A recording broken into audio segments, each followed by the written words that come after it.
Yep, that's me. You may be wondering how I ended up here. Well, you see, my name's Chan, and my brother Liu Kang is reliving my death in his nightmare. He doesn't know it yet, but the real nightmare is just beginning.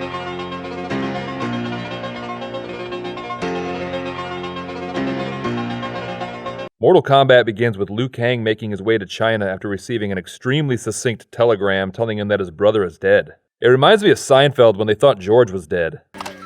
Jerry, it's Frankenstein's and Mrs. Steinbrenner's here. George is dead. Call me back. Same exact vibes. In Hong Kong, we meet Officer Sonya Blade and her partner Jax, who are going after crime boss Kano. I love punctuality in a woman. Don't you, Mr. Shang Tsung?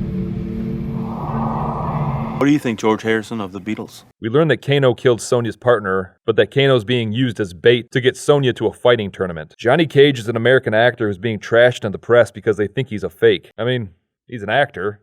Fighting's supposed to be fake. And in the Mortal Kombat video game, Johnny Cage is modeled after Jean-Claude Van Damme, which makes it so much weirder that Van Damme is not in this movie. Like, just the year before, he played uber-American soldier Guile in Street Fighter. I mean, I can't see him declining a fighting competition movie. Johnny Cage is visited by Master Boyd, who tells him about a fighting tournament that's held once in a generation. And he tells Johnny that he needs to be on a boat to Hong Kong in the morning. But we find that Master Boyd is actually Shang Tsung in disguise. Liu Kang travels to the Temple of Light in China to speak to his grandfather. We learn that Chan was training for the tournament when he was killed, and Chan was representing the temple in order to fight to save the world. Liu Kang doesn't believe in any of that, but he wants to join the tournament anyways to kill Shang Tsung and avenge his brother's death. Chan was being trained by Raiden, the god of thunder, to compete in the tournament. That's why you left the temple and ran away.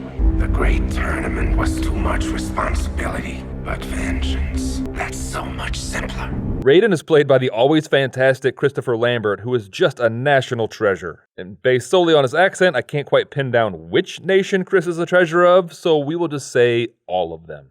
He isn't ready, my lord. I know, but there's no one else. I mean, you could fight in it. Everyone meets at the dock when the most ominous-looking ship ever suddenly emerges from a dense fog. But I guess it's no more terrifying than a regular cruise. Sonya Blade is staking out the dock when she sees Kano board the ship, and she sneaks on after him. Sonya, Liu, and Johnny meet Shang Tsung, who is just like the most hands-on tournament coordinator ever. Usually event organizers have a team of people to do the legwork, but Shang is just right in the thick of it. Like, do you think Ja Rule handled any of the day-to-day planning for Firefest? Hell no. I mean, we eventually learned that no one was involved in the planning of Firefest, but Ja Rule especially was not there. The group is then attacked by Scorpion and Sub-Zero, who are immediately dispatched by Raiden. Raiden tells them that he is the protector of the realm of Earth, and that the three of them have been chosen to fight in the Mortal Kombat tournament. But chosen by who? Were they chosen by Raiden? Because Shang Tsung did all the legwork to get all three of them there. Raiden didn't do anything. I mean, Shang Tsung killed Chan to taunt Liu Kang into joining. He personally invited Johnny Cage to the tournament, and he set up the trap to get Sonya there, and now he's riding in the hold of this dirty-ass ship on the way to the tournament. Like, none of these people are there without Shang Tsung. The fighters from Earth have to fight the warriors of Outworld in the Mortal Kombat tournament. If Outworld wins the tournament 10 straight times, the Emperor of Outworld can enter the realm of Earth and take over, and we learn that Outworld has won the last 9 times. And really, Outworld won Mortal Kombat 9 times in a row? Highly doubt that. I went to school with this kid named Devin who said he beat Mortal Kombat 9 times in a row on very hard difficulty. But when we went over there to have him show us, he couldn't even get past Scorpion, and then he started crying and screaming at us that his controller isn't working because his older brother spilled Mountain Dew on it.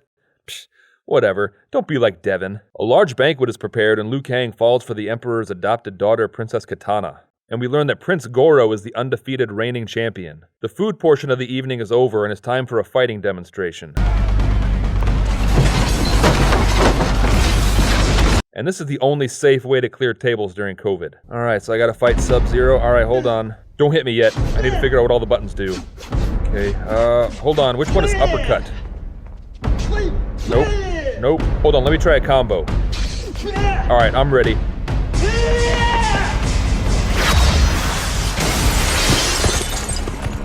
What? That's no f***ing fair. I didn't even get to do anything. Did you put in a f***ing cheat code? Flawless. Well, of course it was a flawless victory. My controller was broken. I couldn't do anything. And the tournament finally begins, and Liu Kang is fighting someone. I don't know. He's just like some random guy. If this dude has a special power, he's not alive long enough to use it. We learn that Shang Tsung is so strong because his power comes from his ability to absorb the souls of vanquished warriors. Your soul is mine. Wait, he can absorb the souls of people he didn't vanquish himself? That seems a little unfair. Like, could he just go to a cemetery and instantly become the strongest being in the universe? And then Sonya Blade faces Kano. And now, Kano is from Earth, so is Kano fighting for Outworld? I mean, they even talk about how good Kano has it on Earth, so he wouldn't want to leave. I mean, it doesn't matter. Sonya kicks the shit out of him, and then when Shang Tsung says finish him, she breaks his neck. Oh, give me a break. Okay. I mean, all things considered, this isn't the worst way to go. That Sonya Blade is one piece of ace. I know from experience, dude. You know what I mean? And it may seem like a rather tame fatality, but in all honesty, it's better than the fatalities I was ever able to pull off.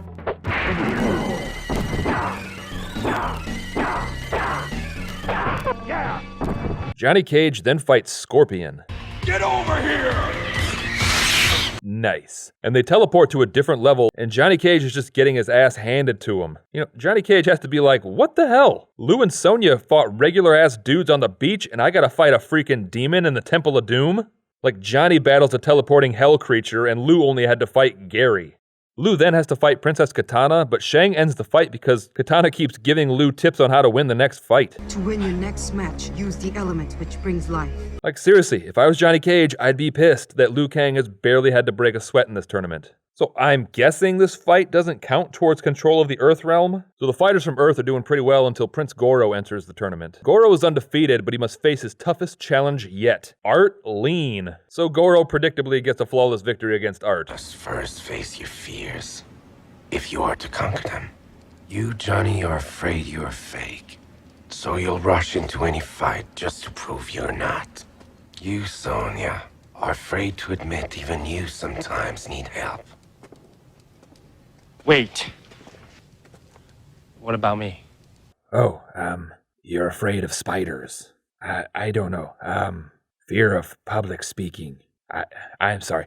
My eyesight is terrible, and I didn't even know you were standing there. I didn't have anything prepared for you. Johnny wants to prove that he's not a fake, so he asks to fight Goro, and Shang agrees, just so long as Shang Tsung is allowed to fight any participant that he wants in the final battle, like he's goddamn Daniel LaRusso or some shit. Raiden tries to stop it, but he's too late. Too late, Lord Raiden. The rules are quite clear. Actually, the rules have never been less clear. Like, you can just skip around and fight whomever you want, and regardless of who wins, Shang Tsung can then just fight whomever he wants. So Johnny fights Goro and channels the spirit of Jean-Claude and splits! And dick punch! You know, we could have had Jean-Claude doing the splits and punching Goro in the dick. I mean, he's gonna do it anyways, it may as well be in a Mortal Kombat movie. So Goro is more human than we thought, and he just can't recover after taking a shot to the nards, and Johnny Cage manages to kick him off a cliff. And Shang then exercises his right to challenge Sonya Blade and transports the both of them to the Emperor's castle in Outworld. We learn that Katana's father was the ruler of Outworld, but his warriors lost 10 Mortal Kombats in a row, and the Emperor took over and adopted Katana. Aw, that's always sweet. He was the dad he didn't have to be. Fight me in Mortal Kombat. Go to hell. My friends will come. They're already here. Oh shit! So Katana tells Shang Tsung that Mortal Kombat can't be won through treachery, and so Shang says fine, he'll fight Johnny Cage. But then Liu Kang says no, and he challenges Shang Tsung instead. Is there actually a tier system to this competition, or can anyone just challenge anyone else at any time? So then begins what I'm guessing is the final battle of Mortal Kombat.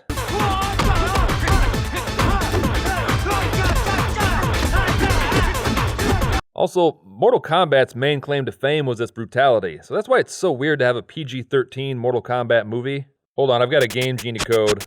It'll set up blood mode. There we go.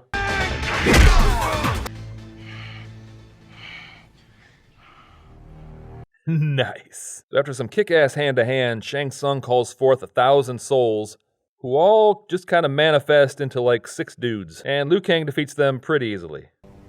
Face yourself. Liu must then face himself, and I have to be honest, when I first saw this, I thought Liu Kang was going to fight himself in a mirror match, just like in the video game, but it's really just Liu Kang claiming that Shang Tsung doesn't own him. You can look into my soul, but you don't own it. What is this, a Lifetime drama all of a sudden? Liu must then face his worst fear, and Shang Tsung transforms into Liu's brother Chan. And you promised that you would always take care of me? Imagine how messed up MMA would be if you could wear the skin of your opponent's deceased relative. It would be effective, but just sick as hell. Liu sees past the deception, because he saw Shang Tsung turn into Chan right in front of him, and Liu then embraces the fact that he is the chosen one, and he royally F's Shang Tsung up. And all the souls that Shang Tsung imprisoned were free, including Chan. So they've won Mortal Kombat, and the Earth Realm is secure. You weak, pathetic fools! I've come for your souls! Now, I know that rules don't mean anything in Mortal Kombat, but the Emperor needing to win 10 Mortal Kombat tournaments before he can come to Earth seemed like it was kind of set in stone. They spent the last 300 years fighting in this thing, and Shang Tsung did everything in his power to make sure they won so they could take over the Earth Realm, and then when they lose, the Emperor can just come to Earth anyways? I would love to tell you that Mortal Kombat Annihilation answers all these questions. Oh dear God, it does not. At all. So that should be fun.